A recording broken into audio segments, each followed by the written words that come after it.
Well, welcome, and I'm looking forward to sharing this information with you on becoming invited to the management table and working most effectively with executives in your company.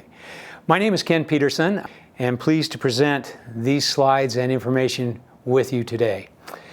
If we think about it, and we look at management and our involvement with working most effectively with them, management wants to move quickly. Of course, they want to move safely, but most importantly, they want to achieve good results. As they look at that reality of theirs and examine the issues that come to them daily, and we think about how they achieve these results, sometimes it feels a little bit like they're going through a maze. They don't always know what's around the next corner. However, it doesn't change the fact that they've still got to come up with good results. Managers will use a couple of things to accomplish that. First is they've got to have facts, they've got to have data, they have to have information, but they also have to depend on good processes, critical thinking skills that will enable them to achieve these results. Another way to say this is they become very good at asking questions and getting answers. So let's look at this model a little bit as we kind of move forward as a key precursor to what we're going to discuss. Here on the slide, I've got content and process. Now, results is on the bottom. We know that we've got to go after results. Most of the time, we as quality individuals, engineers and quality professionals, we tend to focus on content in order to get the results that we are charging after by our experience, our wisdom, what we've seen in the past, our examinations of problems. That tends to be more content-driven or data-driven.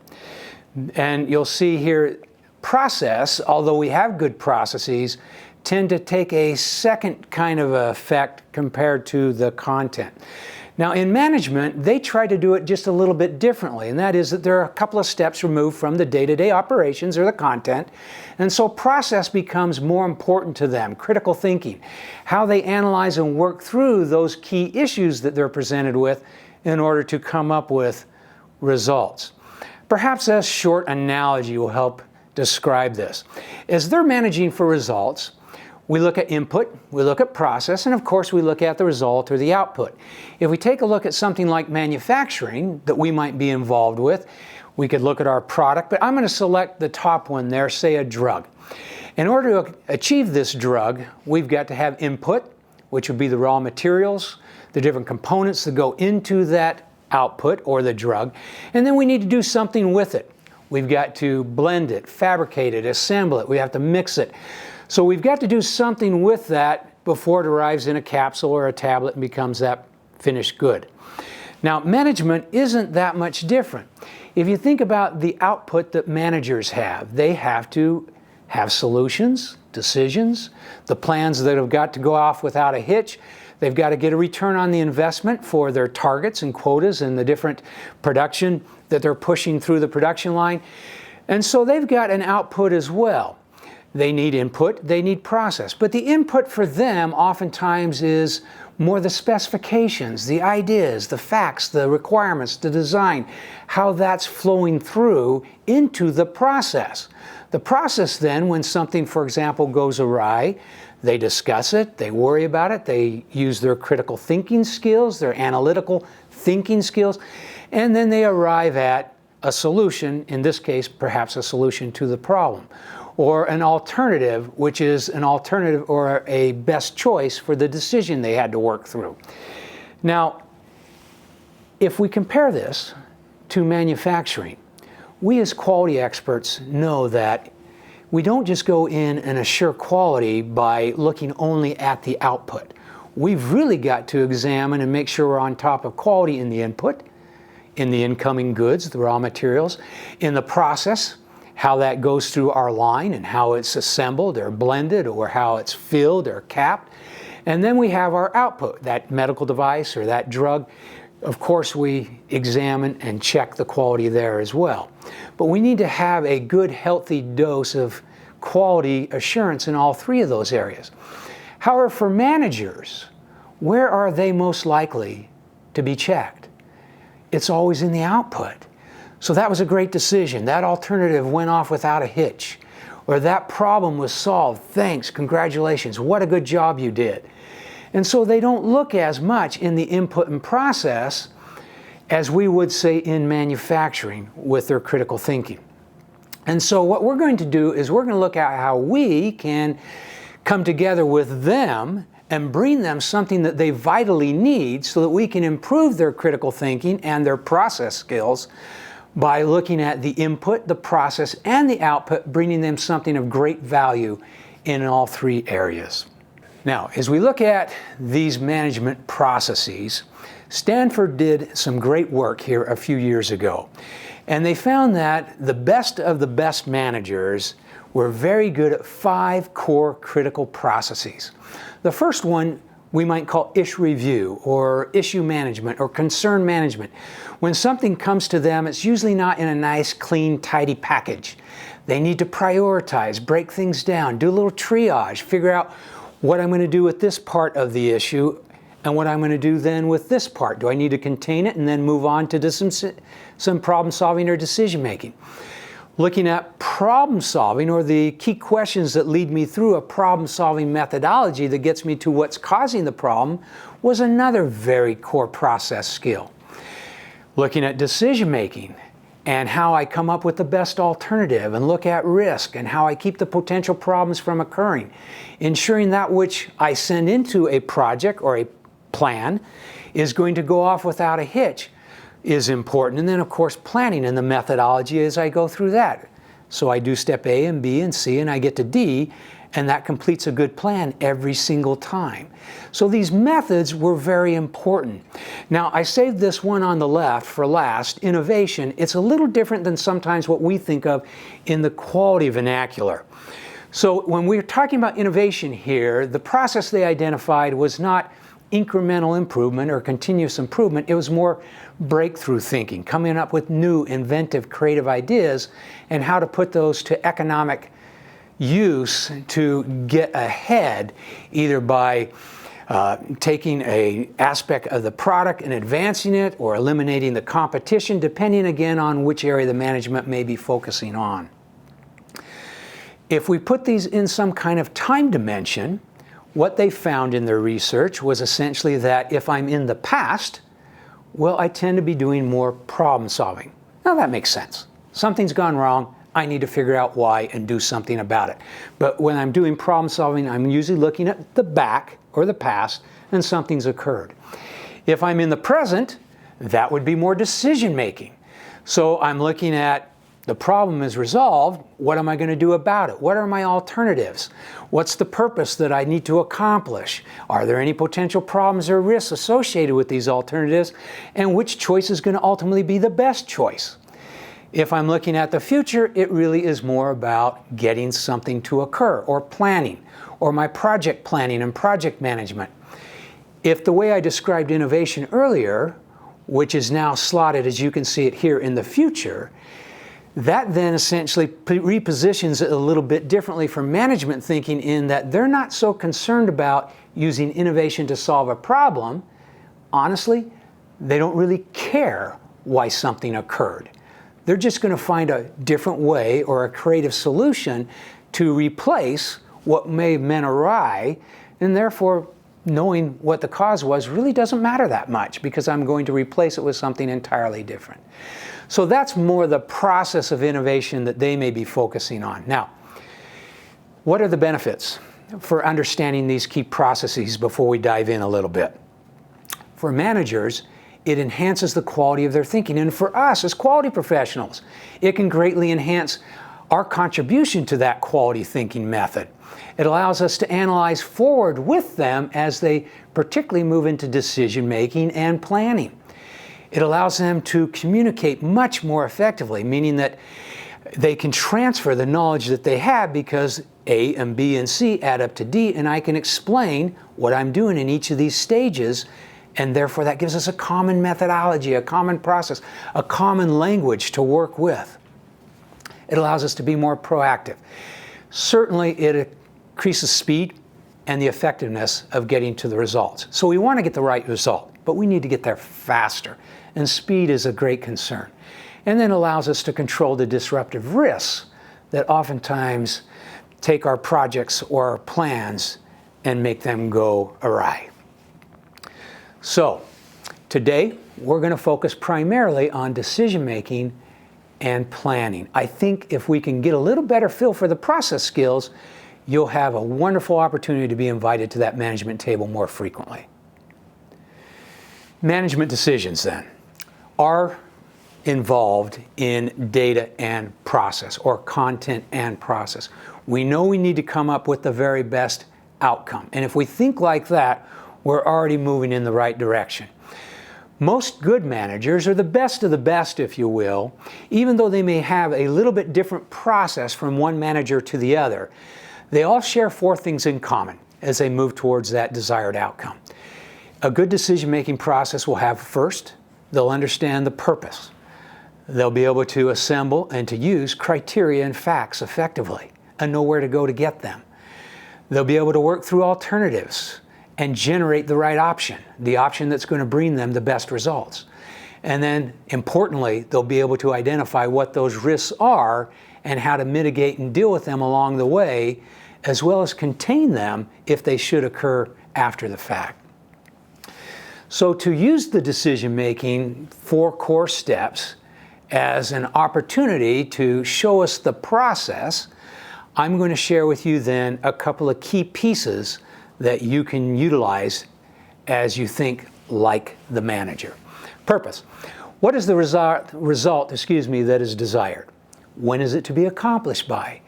The manager knows that they must be articulate and clear. They want to avoid any assumptions when they're putting that purpose or that decision statement together.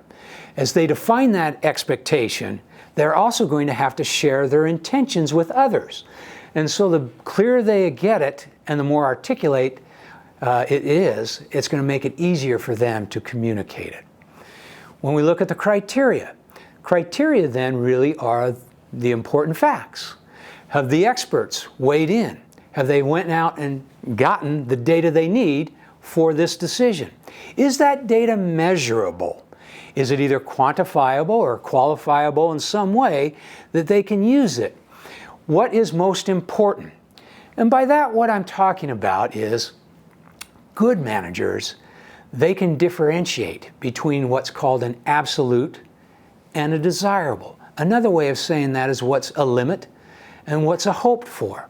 But what they know is that if I've got something that's an absolute criteria, whether it be with regard to my production schedule or a customer requirement or something that's revolving around timing or some new technology that's coming forward, if I know that something is absolute, it becomes binary. And by binary, I mean it's either a yes or it's a no. And if what I'm looking for as an alternative does not meet that absolute criteria, they know that this will be a bad choice or a bad decision, and they can eliminate those choices early on. As far as the desirable elements, this becomes the performance criteria for the decision.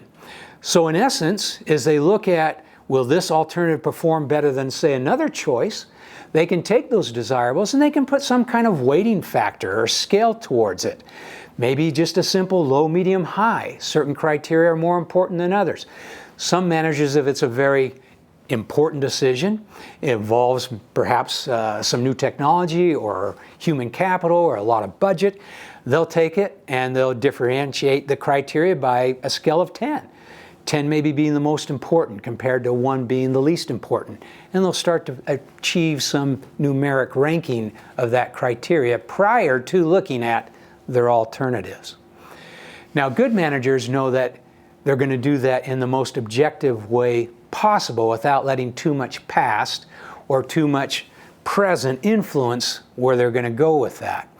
So as they look at their options or their potential opportunities, they want to apply their experience, they want to apply their past history, they want to apply creativity, but they don't want to just stop at the first obvious choice. And this is where we as professionals can actually bring a lot of gain to what they're trying to do. That is, we can put that different perspective there and help them see some of these new paradigms or perspectives as we present facts, as we present data, as we present, thinking around some of the problems that they're going to encounter. And we'll do it by looking at different methodologies that they're very eager to receive. One of them, for example, is predictive analytics. So we'll look at options. And then lastly, a good manager looks at risk. A risk is essentially just identifying the potential problems. Oftentimes they'll use an if-then type of statement. They'll consider the downstream consequences or change management and what those changes will do if they were to deploy that alternative. Again, you can start to see the connection where we, with the data, can start to now couch that into a process that managers really need to make these daily decisions or important monthly decisions, so that they want to invite us to participate with them. Lastly, evaluate which problems would be more manageable is vital to the manager as they look at risk inherent in that particular alternative. So, friends, how does that play out? Essentially, managers are trying to achieve a good decision that will bring the most positive performance possible and decrease the risk inherent in that alternative. So as we increase performance, they're trying to decrease potential problems and risk. In essence, the way they do that is essentially like this. And we're familiar with if-then type of statements. The way they see it, though, is a little bit different than perhaps we may have seen it. If we look at the potential problems and the probability, and we look at the impact, we can give ourselves a scale of P/I. P stands for probability and I for the impact. And I've got a couple of options here, option A and option B. Well, the first one's pretty simple. Essentially, the way this would play out would be that I have a 10, which would mean 100% probability, and I have a 1 on the consequence or the impact scale, meaning that 10 is 100% and 1 on the impact would, who cares, big deal, so what, okay? Option B would say there's a 10% chance that this will occur, and the consequence is catastrophic. It's game over. You are done. It's a 10. Now, that one wouldn't be too difficult. If we looked at option A, we looked at option B, most of you would raise your hand and say, well, I want nothing to do with option B, because even though there's a 10% chance, if that occurs, game over. Let's look at what they typically look at, a little bit more difficult. Option C would be a 70% chance, or a 7/4 versus a 4/7.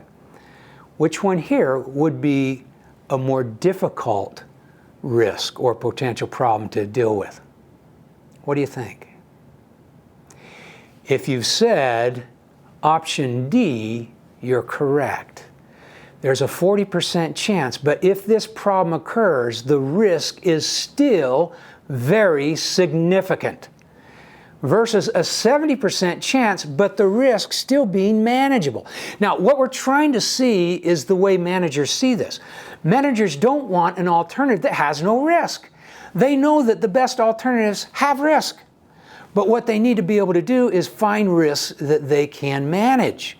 And so they're going to look to their teams, they're going to look to their production group, they're going to look to their quality advisors, they're going to look to the customer that this decision may roll out to, and they're going to say, how are they able to deal with the risk or the problems that will come inherent in this alternative?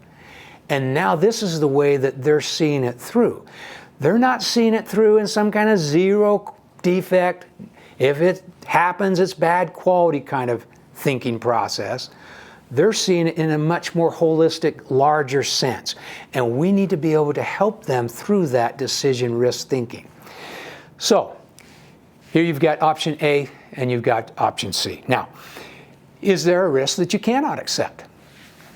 What would that look like? If you said 10-10, you're absolutely right.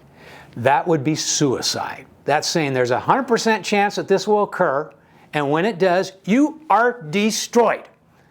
Now, you can take, if you're a maniac, a risk maniac, anything less than that. You could take a 9-10, I guess, if you, I wouldn't, but I mean, mathematically you could. But you cannot accept the 10-10.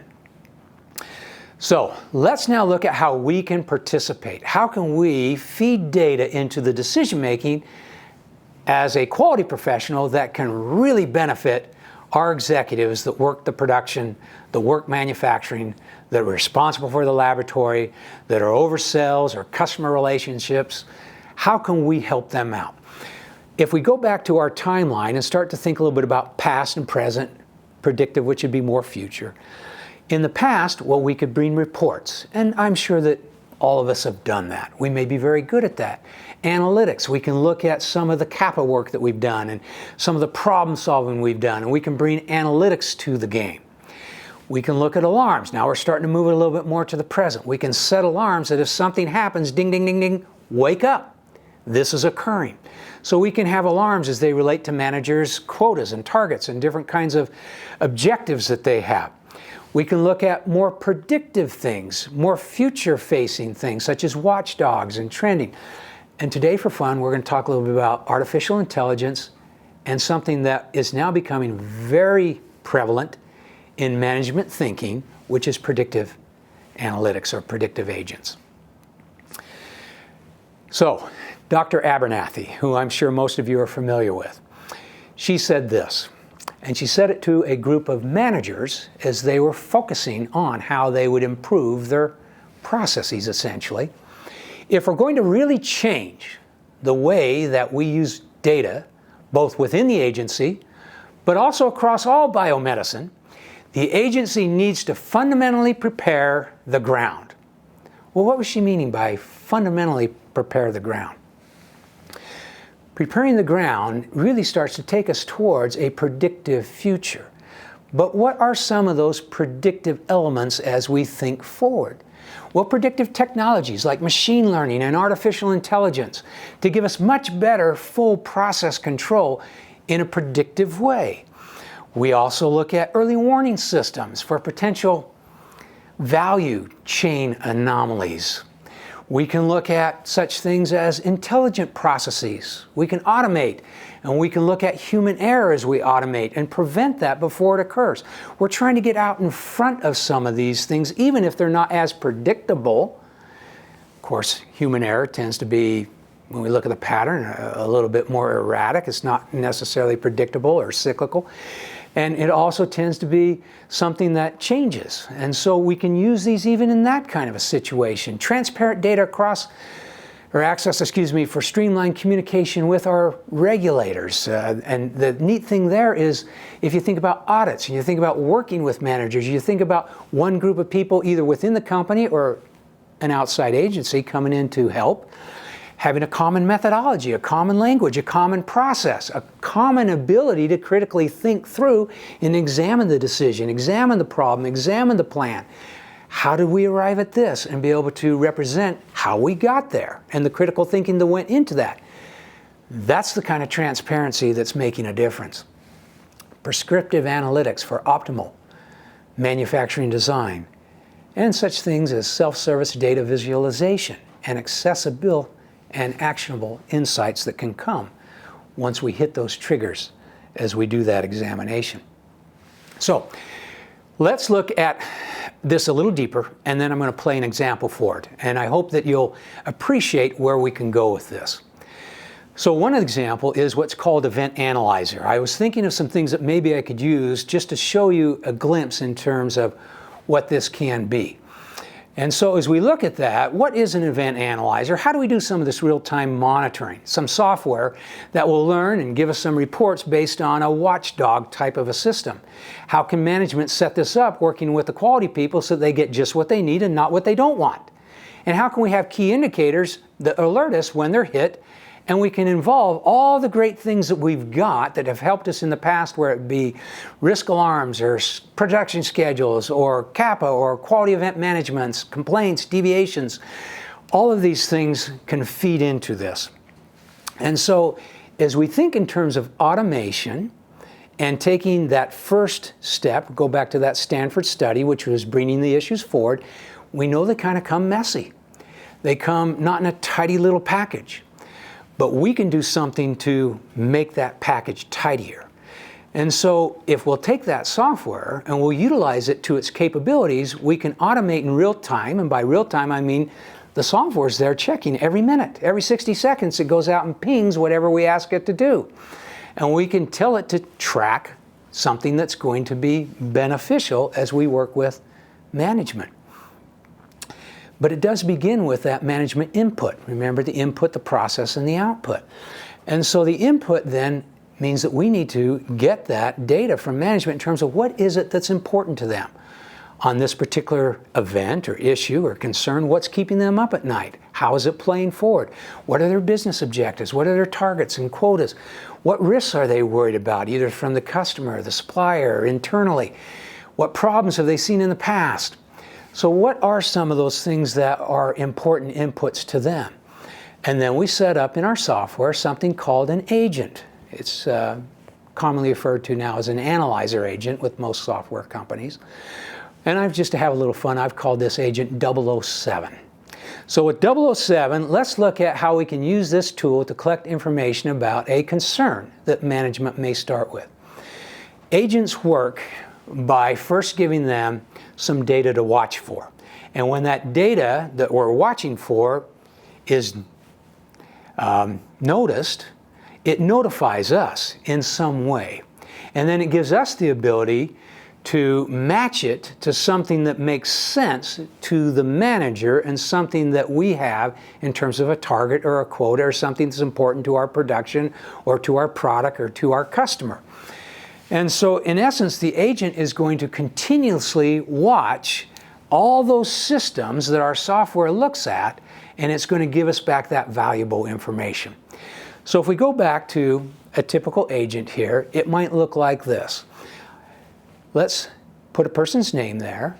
Let's look at whether this is going to be active or passive. I've obviously got it set up as active in that second square. And then let's roll this forward just a little bit. The first thing that we consider is what's called the notification threshold. By notification threshold, what I'm saying is across all that wide universe of data, we're going to say, what do we want in terms of threshold, in terms of how many occurrences or frequency? I set down the number of 10, but it could be something smaller. And when we hit that, it's going to start pinging us seriously with that information. We can also then put an expiration date onto it in terms of when we want this to expire, how long we want to run this. But the most important thing is this right here. Newton said years ago, brilliant person, one of the best problem solvers around, said that everything that's anything can be identified in 4 dimensions. What, where, when, and weight. Now, he didn't mean how many pounds you weigh. He was talking about the consequence, the impact, the risk. And so we're now going to have the ability to put in what we want in terms of the weight, the when, the where. If we want it to only look in a certain location amongst several, we can do that. If we want it to also include a 5th dimension, which we've added to Newton, called who, we can do that as well. Whether it be a customer name, we can put that in. Now, with that, what's going to happen is we're going to be able to see a short summary, or what's sometimes called an event card, or something that gives us a brief description of something that we wanted it to watch for. Now, these event cards or these short summaries will pop up. And once they pop up, we'll have the opportunity to either decline or confirm that this is something that is going to be meaningful. And so in this first example, you can see that I've got a couple things that have popped up. A nonconformance, a deviation, it could be an audit finding, it could be something about a customer or a supply chain situation. Again, we'll look out over all of that information. It will pop up whatever we ask it for in those 4 core dimensions coupled with who. And so I can then either reject it or I can bring it down here as a confirm match. And then I can just let this build. And as it builds, I can go in and look in a little bit more detail to each one of these, understand it, analyze it. If I wanted to, I could launch a process, like a kappa could be launched out of one of these. Or I could take it and send something like a corrective response needed to a supplier. So I've got all of the beauty of my software and all of its inner workings right there at my fingertips in Command Central if you will, is I'm working on that manager's input. Now, as I continue to think about my input though, I might see as I go into this in a little bit more detail that I would like to merge a couple of these issues, a couple of these events, and maybe launch a kappa as I combine. But I could also say, you know what, I did launch something here, but now that I get a little bit more into this, they're not the same. They don't share the same cause elements. I want to split them up and separate them. So these are the kinds of things that you can set up in your software with your IT individual's help so that you can start to look at what an agent working for that manager can do. Well, what does management want us to match is really where we started, and that's really where we want to finish. So we need to remember that if it's going to be important for them, we've got to bring them something that brings value.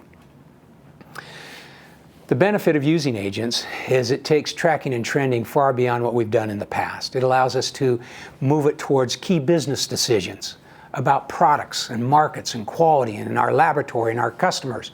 It allows us to bring input that those managers would dearly love to have. Machine learning is another element of looking forward. You may know a little bit about this. There's a whole book that could be written on this. I'm looking at time, and I'm going to leapfrog past this a little bit to an example so that we can actually put this into something that's a little bit applicable.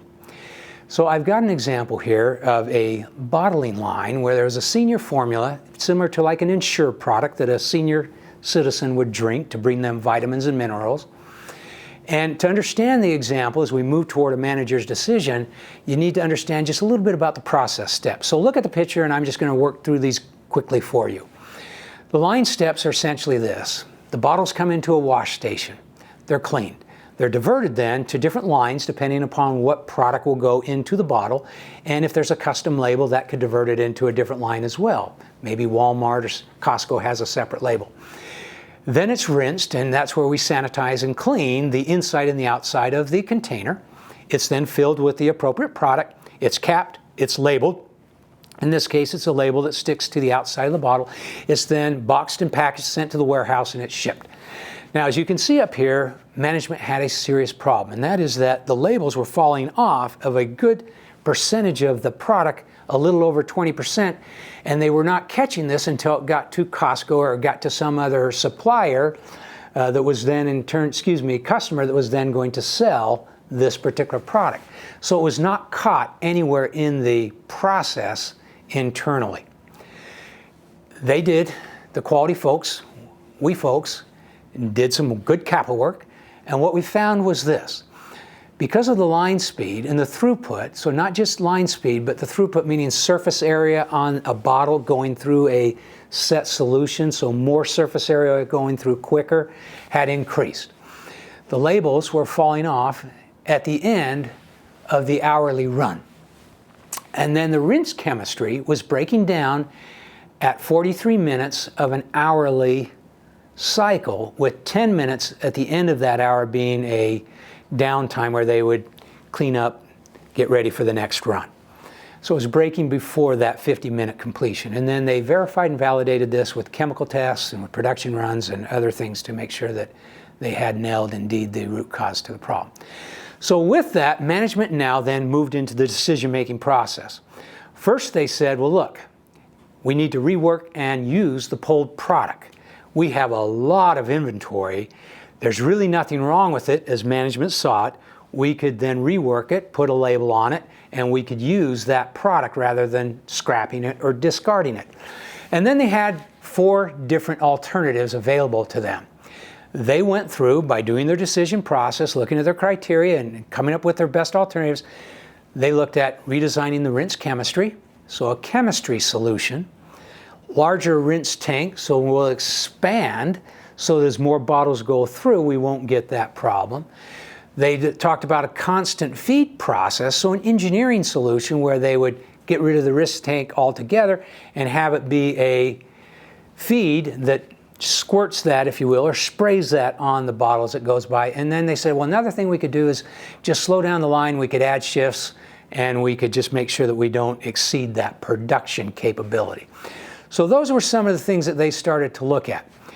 But as we looked at the process, the purpose, the criteria, the options, and the risk, which is the core processes that managers go through, we said that we could engage with them, particularly in this area of risk.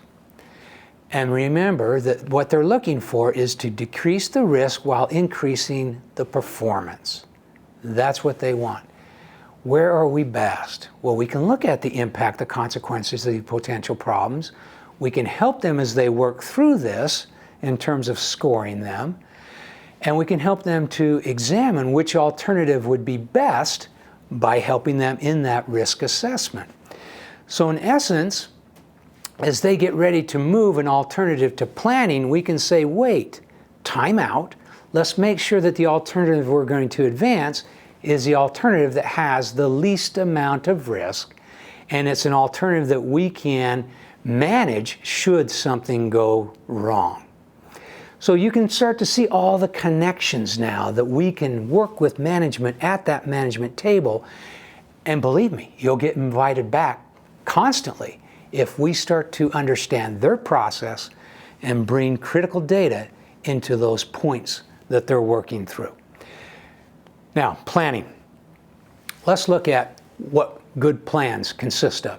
Just like good decisions, good plans consist of always some core elements. Now, these first few, I'm not going to spend much time with. You know what they are. A good planning objective to say, here's what we're going to do by when and where. Certainly that needs to be there. A task, these are the different stages or the steps involved in the plan, who's going to accomplish them, dates, management sign-offs in the correct step so that routes successfully through the planning process. All of these things we're familiar with. But let's look at and help management see what they really are most interested in the plan. Are there a few stages there that we can really help them with? Some of these critical areas, some areas where some extra focus can really bring some gain for our time invested. What are some of these potential problems, causes, risks? And then you'll see 3 actions down here: prevention, containment, and innovation, that we'll talk very briefly about. If I were to diagram that, it would look something like this particular slide. Here you can see the tasks, but of all those tasks, there may only be 1 or 2 of, say, 20 that are really high impact tasks. We'll call those critical. If I were to bring some attention by circling those critical tasks and then jump a little further into the planning process to the risk stage, I could say what risks are inherent in that critical area. Now remember, in the plan or the project, this is a make or break step in the plan. So it's worth putting some time there. If when I look at a potential problem or risk and my PI, or my probability and impact numerics, come out like 3 and 2, what that's telling me is I'm overly sensitive. I should not be calling that a critical area. Critical areas are areas that typically have a probability of 6 or higher, and impact that's associated 6 or higher as well. And now let's bring some of those different types of thinking that managers must do into that process. Prevention and containment, or before and after type of thinking. So, if I have a potential problem and I have a risk, it makes sense that what I want to do is say, what's the likely cause of that problem? If I can prevent the cause or help them understand what the cause is, and that's what we do best, then I can reduce the probability down under 5, get it to a 2 or a 1. What I've done now is made that particular problem manageable by reducing the probability of the likely cause. Now, what they're worried about also in addition to that is, if I can't get that number down as low as a 2 or a 3, something manageable, what does that tell the manager? It tells him there's a very likely probability that I will deal with that problem. So I better have a containment or damage control or some kind of backup to deal with it when it occurs, because there's a high likelihood that it will. So if I can't find a way to reduce the impact, for most managers, they will say, cut bait. This alternative, even if we thought it was good back then, it's not good now. It's reason to reject the plan. But what they're looking at is, if I can find containment, I can bring that impact down through containment that is fairly manageable or easy, then I can look at that as a problem that I could accept. Now bear in mind, managers are not looking to not accept any problems. In fact, they know that the best decisions are decisions or alternatives that bring potential problems. The ones that don't have any are typically ones that are not going to get them ahead or have the best gain or the highest output. They know that they're going to need to manage them, but they want to be able to do it through this mechanism that we're talking about. So if you go in and talk to them in this manner, you're going to have some very good manager friends because you're focusing in the critical areas on the high impact issues that they want you to help them with. They want help reducing those high probability risks. That is something they're very interested in. And if you can't reduce it or contain it, be the first to bring that to their attention and say, you know, I just don't think this is a good idea because it's not containable. So what we're looking at is trying to make sure that we see that through. Now, folks, if we go back to our example, if we look at one of those tasks, which might have seemed very simple right up front, which wasn't even really an alternative that they were going to advance through and have to work through it in terms of a project and a plan. It was simply to rework and reuse the pulled bottles. Were there any potential problems, any critical areas there? Well, did they take into account that rinse rinses the inside and the outside of the bottle, which means post-capping, whatever that contaminated agent is inside the bottle. So if you just put a new label on it, are there a potential problem or two associated with that when the person consumes it? What would some of those risks be? But you need to think of it like a manager, because as a quality person, I would say 0 defects. Hey, that's a significant defect. I don't want it not to happen. Go away. But as a manager, I might be thinking, okay, wait a minute. What's really the damage control if a person ingests a little bit of the rinse? Does it cause anything that's harmful? Is it over here in the very minor areas? Is it over here like GI upset and diarrhea? Or does it just make it taste a little different? Do the seniors that are drinking it even notice the taste? Do we want to do a little taste test? So they've got to look at it in terms of the broader perspective, in terms of all of this that would be reworked and what the cost of that would be, and yet the quality issues and the potential problems too. The reason I bring this up, you go in objective and help them look at it in terms of targets, quotas, production, cost, economy of scale, rework these kinds of things, and do it objectively without getting all crazy. When I say we can't have this defect, you're going to find yourself with a partner very quickly, and they'll bring you to that table often. But we've got to keep objective. Now, if it's going to cause GA problems and it's going to cause some issues that way, obviously that becomes an impact we can't contain. And we would know that then that would not be a good idea. But we would look at it in terms of what we've been talking about in terms of probability, impact, and risk. So hopefully that helps you understand how they're going through some of those core processes and some of that which we can bring to their table as they analyze through the present and the future decisions and plans. But another place we can bring real value. Nobody's better than our group when it comes to building actions back into the plan. If you've taken the time through your analysis to say, here's a critical area, I looked at it for risks, here's some things we identified that we could do to prevent the likely causes. Oh, and by the way, even if our prevention doesn't work, we've got a containment here that works really well. What we want to do now is go back and build those things into the plan. And this is the most often forgotten thing. They just roll forward. No.